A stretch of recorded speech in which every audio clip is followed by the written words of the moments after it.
जयनगर की नाबालिग का किडनैप, बारुइपुर से पुलिस ने किया रेस्क्यू। जयनगर की एक 14 साल की नाबालिग लड़की मां की डांट से नाराज होकर घर छोड़कर चली गई। रास्ते में कुछ युवकों ने उसे जबरन कोल्ड ड्रिंक पिलाकर बेहोश किया और एक गाड़ी में बैठाकर बारुइपुर बाईपास तक ले गए। वहां उसे सड़क किनारे फेंक दिया। रात में गश्त के दौरान बारुइपुर थाना के आईसी सोमजीत राय ने सड़क किनारे बेहोश पड़ी लड़की को देखा। तुरंत गाड़ी रोककर उसे उठाया और अस्पताल पहुंचाया। इलाज के बाद जब उसे होश आया तो उसने घर का पता और फोन नंबर बताया। पुलिस ने उसके परिवार को खबर दी और परिवार वाले उसे लेने पहुंचे। लड़की ने बताया कि जब वह घर से निकली थी तो सड़क पर खड़ी थी, तभी 3 युवक उसका पीछा करने लगे। भागते समय वह गिर गई। फिर युवकों ने उसे सफेद गाड़ी में बैठाकर किडनैप कर लिया। लड़की ने बताया कि सभी आरोपियों ने अपने चेहरे काले रुमाल से ढके हुए थे। उसने किसी को पहचान नहीं पाया। युवकों ने दावा किया कि उसका किडनैप उसके चाचा के कहने पर किया गया। हालांकि लड़की के साथ कोई गलत हरकत नहीं हुई। इस मामले की जांच जयनगर थाना की पुलिस कर रही है। रास्ते के सीसीटीवी फुटेज खंगाले जा रहे हैं ताकि आरोपियों की पहचान हो सके। फिलहाल अभी तक किसी की गिरफ्तारी नहीं हुई है। परिवार इस घटना से डरा हुआ है। नाबालिग की मां ने बताया कि उनके पति नहीं है और वह अकेले ही बेटी की परवरिश करती है। उन्हें समझ नहीं आ रहा कि यह सब कैसे और क्यों हुआ। আমি ওই আমাদের থানার কাছে দাঁড়িয়েছিলাম, তারপর 10টা ছেলে আমাকে বলে তুমি কোথায় যাবে। আমি তখন বলি আমি যখন যাই না তোমাদেরকে বলতে হবে। তা বলে তার আমাকে নেবে করছিল। আমি তখন বলি আমার মাকে ডাকবে দেখে আমার মা এই দোকানে কাজ করছে। তা বললে ওরা চলে গেছিলো, ঘুরে চলে গেলে ফের পাখি এসেছে। এলে 3টে ছেলে গাড়িতে নাইবে আমাকে তাড়া করেছে।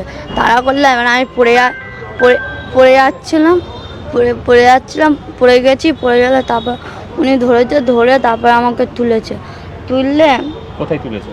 গাড়ির মধ্যে তুলে আর আমাকে আমি বলছি তুমি আমাকে ধরে নিয়ে যাচ্ছ, আমি পুলিশকে বলে দেবো। তখন বললাম আমার গলাইতে আমার অন্যদের সার্কিল দিলে তারপর আমি ওকে বললে তারপর আমাদের বারুইপুরে এনে ককড়া আর এগরোল খাওয়াচ্ছিলো।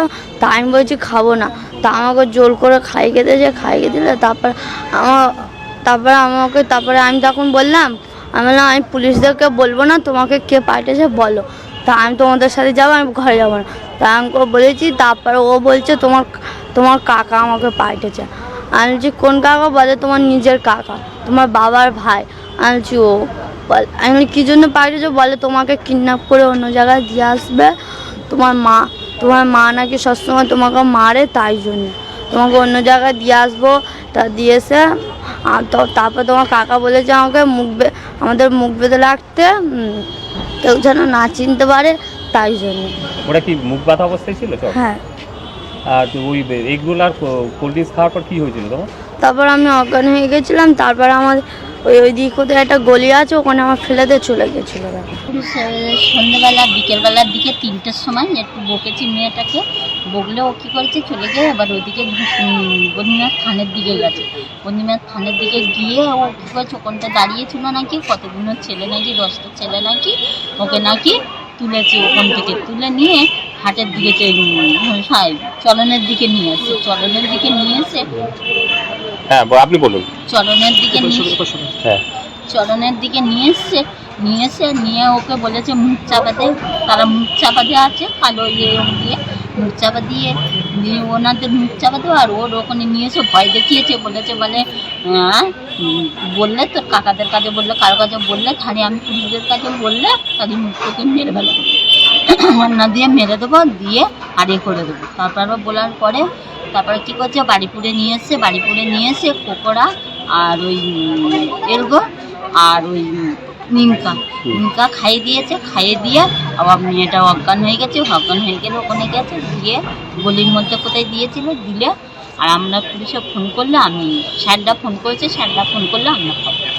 ও কি গলায় কি কোনো শ্বাসরোধ করার চেষ্টা করেছিল? গলায় দাগটা কোনো? হ্যাঁ দাগ আছে, ফোলা আছে। কিভাবে চেষ্টা? অন্যটা তার মানে এরম করে দিয়েছে, অন্যটা দিয়ে মানে মারার চেষ্টা করেছিল। মারার চেষ্টা শারীরিক ভাবে কোনো রকম করেছে? খারাপ ব্যাপারটা করে। নাকি গাড়ি করে তুলে নিয়ে এসেছিল? গাড়ি করে, ওই যে গাড়ি করে নাকি সাদা গাড়ি করে তুলে নিয়ে এসেছে। আপনারা কতটা ভয়ের মধ্যে আছেন? না, অনেক ভয়তে আছে। আমি কেন স্যার, আমি একা, আমার স্বামী নেই, কিচ্ছু নেই। আমার স্বামী নেই, কেউ নেই, আমি একা ওই খাটির ধূসর হাঁটুতে। আমরা সন্ধ্যে 7টা নাগাদ খবর পাই যে আমাদের এখানে রামকৃষ্ণ আশ্রম ইনস্টিটিউট বলে একটা স্কুল আছে, সেই স্কুলের গলির মধ্যে একটা নাবালিকার মেয়ে পড়ে রয়েছে। তৎক্ষণাৎ আমরা যাই এবং পুলিশকেও খবর দিই।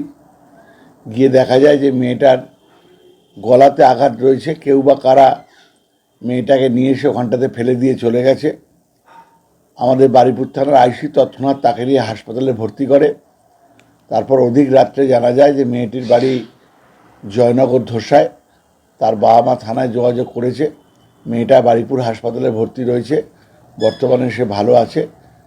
এবার পুলিশ দেখছে খতিয়ে যে কারা মেয়েটিকে ওখানে ফেলে দিয়ে চলে গেল।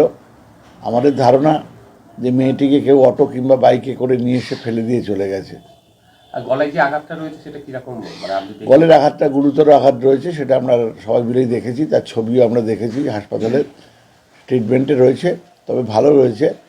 কথা বলতে একটু অসুবিধা হচ্ছে গলায় আঘাতের জন্যে। সেটা কি শ্বাসরোধ করার কোনো ডাক? সম্ভবত শ্বাসরোধ করার ঘটনাই ঘটতে পারে। এরকম কেউ একজনকে ফেলে রেখে গেল, কেউ রাতের অন্ধকারে সন্ধ্যেবেলায় যদি কাউকে নিয়ে এসে ফেলে দিয়ে যায়, এতে আর পৌরসভা আর পঞ্চায়েত তো বলে কোনো কথা নেই। কোনো মানুষকে জয়নগর ধোসা থেকে হয়তো কিছু করে আঘাত করে নিয়ে এসে তাকে ফেলে দিয়ে গেছে।